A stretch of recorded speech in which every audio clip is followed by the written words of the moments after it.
나눔가족 여러분 반갑습니다. 오늘 말씀은 바울이 루스드라에서 죽을 고비를 넘긴 이후에 그동안 방문했던 지역들을 다시 돌아보고 신생 공동체를 든든히 세웠던 일, 그리고 자신을 파송한 안디옥교로 돌아가서 선교 보고를 하는 부분이 그 내용입니다. 바울과 바나바의 1차 전도 여행이 여기까지 일입니다. 이 일들은 철저하게 성령의 인도하심을 따라 진행된 여행이었죠. 이 여행 과정에서 나타난 일들이 여러 가지 선교 전략이나 방식이라고 할 수 있는 사실들이 나타납니다. 예를 들면 처음 방문하는 도시에는 먼저 유대인 공동체인 회당을 방문했죠. 거기서 회당 사람들에게 성경으로 먼저 예수의 십자가와 부활을 전합니다. 그러나 성경적 배경을 가지지 못한 순수 이방인들에는 어떻게 합니까? 성경이 아닌 자연에서 출발해서 하나님을 증거하는 유연성도 나타나고 있습니다. 또한 오늘 본문에서 나타나는 바와 같이 믿는 제자들을 제자화하는 일, 그들로 구성된 공동체의 리더십을 세우는 일, 그리고 세워진 것들을 하나님께 위탁하는 일 등이 그것들입니다. 또 바울은 위험한 상황 가운데서도 회심한 형제들을 재차 방문합니다. 그리고 그들의 믿음을 굳게 하는 모습을 보여주고 있습니다. 이것은 전도자가 전하는 것으로 끝나지 않고 다시 돌아가서 돌보는, 믿음을 굳게 하는 양육 사역이라고 할 수 있겠습니다. 오늘 19절과 20절에 나타나는 사건은 누가가 단 한두 절로 다루고 있지만 바울에게 있어서는 자신의 사역 중에 잊지 못할 하나의 사건이 되죠. 유대인들이 안디옥과 이고니온에서 와서 무리를 충동하니 그들이 돌로 바울을 쳐서 죽은 줄 알고 시외로 끌어내치니라. 제자들이 둘러섰을 때에 바울이 일어나 그 성에 들어갔다가 이튿날 바나바와 함께 더베로 가서, 바울은 지금 루스드라에 있죠. 이 지역은 유대인의 무리나 회당이 없었습니다. 그런데 비시디 안디옥과 이고니온에서 유대인들이 이곳까지 추적해 왔습니다. 적대적인 유대인들이죠. 와서 무리들을 충동하고 바울에게 돌을 던져서 바울을 거의 죽음에 이르게 합니다. 비시디 안디옥에서 루스드라까지는 거의 200km 거리가 됩니다. 이고니온에서 루스드라까지는 약 150km쯤 되는 거리입니다. 교통이 발달한 지금도 이런 거리는 결코 짧은 거리가 아니지 않습니까?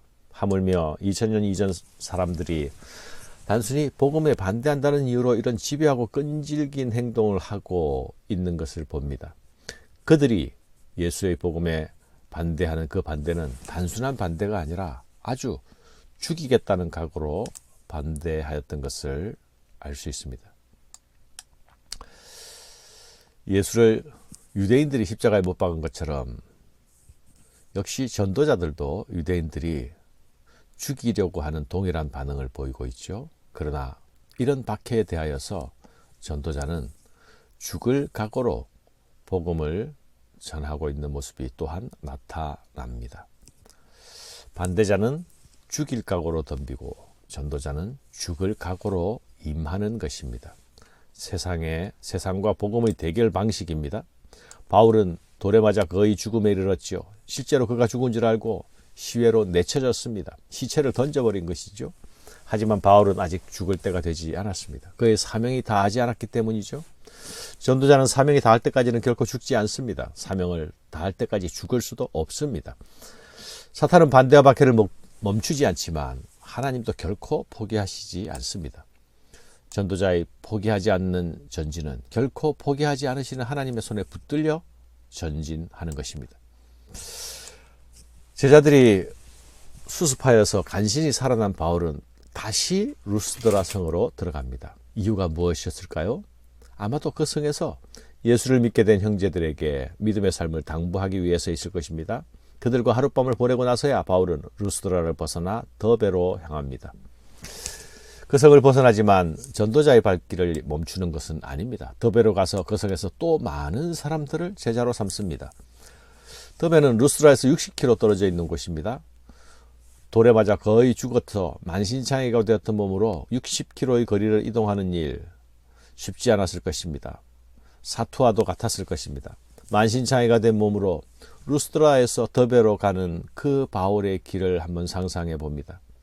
그 길은 바울 자신의 삶을 회상할 수 있는 길이 되었을 것입니다. 바울은 육신의 몸에 지독한 고통을 느끼면서 가고 있지만 그 길이 아픔만을 가지고 걷는 길은 아니었을 것입니다. 먼저 자신이 돌로 쳐 죽게 한 그 스데반 집사의 죽음을 생각하며 걸었을 것입니다. 그 회환 속에서 이제 자신이 돌 맞는 자로 변화되어 있는 모습을 확인하며 걷고 있었을 것입니다. 돌 던지던 자가 이제 스데반의 길을 따라가고 있는 것이죠. 돌 던지는 자에서 돌 맞는 자로 변화된 자신을 돌아보면서 주를 위해 고난받는 영광을 누리는 그 변화에 감사하고 감격하며 가는 길이기도 했을 것입니다. 더베에서 복음을 전한 바울은 그곳에서도 많은 제자들을 얻었습니다. 복음을 거성해서 전하여 많은 사람을 제자로 삼고 더베의 사역은 성공적이었지만 그 사역에 대해서 누가는 자세하게 보도하지 않습니다. 그런데 놀랍게도 바울은 다시 자신이 복음을 전했던 그 도시들로 되돌아가고 있습니다. 바울과 바나는 지금까지 그들이 거쳐왔던 선교지를 역순으로 돌아가면서 방문합니다. 루스드라와 이고니온과 안디옥으로 돌아가서 루스드라는 자신이 돌맞은 것이죠. 이고니온과 비스디의 안디옥은 자신을 죽이려던 자들이 있던 도시가 아닙니까? 그 고난의 도시를 다시 방문하려는 이유는 무엇이죠? 제자들의 마음을 굳게 하여 이 믿음에 머물러 있어라 권하고 또 우리가 하나님 나라에 들어가려면 많은 환난을 겪어야 할 것이라 하고 각 교회에서 장로들을 택하여 금식 기도하며 그들이 믿는 주께 그들을 위탁하고 사도들이 지나왔던 도시들을 재차 방문한 목적은 이제 갓 태어난 신생교회를 견고하게 하기 위함이었습니다. 첫째로 제자들의 마음을 굳게 하여서 이 믿음에 계속 머물러 있어야 할 것을 권고합니다. 그들이 받은 믿음은 어떤 상황 속에서도 중단되어서는 안 되고 계속되어야 함을 다시 분명히 확인하는 것이죠.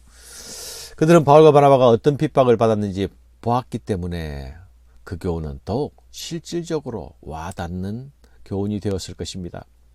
믿음과 고난이 분리되지 않고 믿음에는 반드시 고난이 따른다는 것은 신자라면 반드시 알아야만 할 사실입니다. 셋째로는 각 교회의 장로들을 세우죠. 세워진 장로들은 단수가 아니라 복수의 장로들입니다. 이 장로들은 공동체가 선출한 것이 아니라 바울이 직접 임명합니다. 신생 공동체였기에 아마도 연장자로 장로를 세웠지 않을까 여겨집니다. 교회가 환난을 견디며 믿음 안에서 잘 서 있기 위해서는 혼자가 아닌 함께가 필요합니다. 그리고 이 공동체를 이끌 영적 리더도 필요했습니다. 이들을 세우기 위해서 금식 기도를 합니다. 직분자를 세우는 일에 그들이 하나님 앞에서 집중적으로 마음을 모았던 것을 알 수 있습니다. 바나바와 바울이 선교사로 세워지고 파송될 때에도 안디옥 교회는 금식하고 안수해서 파송하지 않았습니까? 그들이 선교지에서 장로를 세울 때도 역시 금식 기도를 하고 주께 부탁합니다. 그들이 믿는 주께 그들을 위탁했다고 말씀하고 있지요. 전도하여 제자로 세운 자들을 양육하고 위임할 때도 기도를 통해 세우고 있는 이 모습, 이것은 전적으로 모든 일을 주님께 의지하고 의탁하고 있음을 보여줍니다. 거기서 배 타고 안디옥에 이르니 이곳은 두 사도가 이룬 그 일을 위하여 전에 하나님의 은혜에 부탁하던 곳이라. 그들이 이르러 교회를 모아 하나님이 함께 행하신 모든 일과 이방인들에게 믿음의 문을 여신 것을 보고하고 제자들과 함께 오래 있으니라.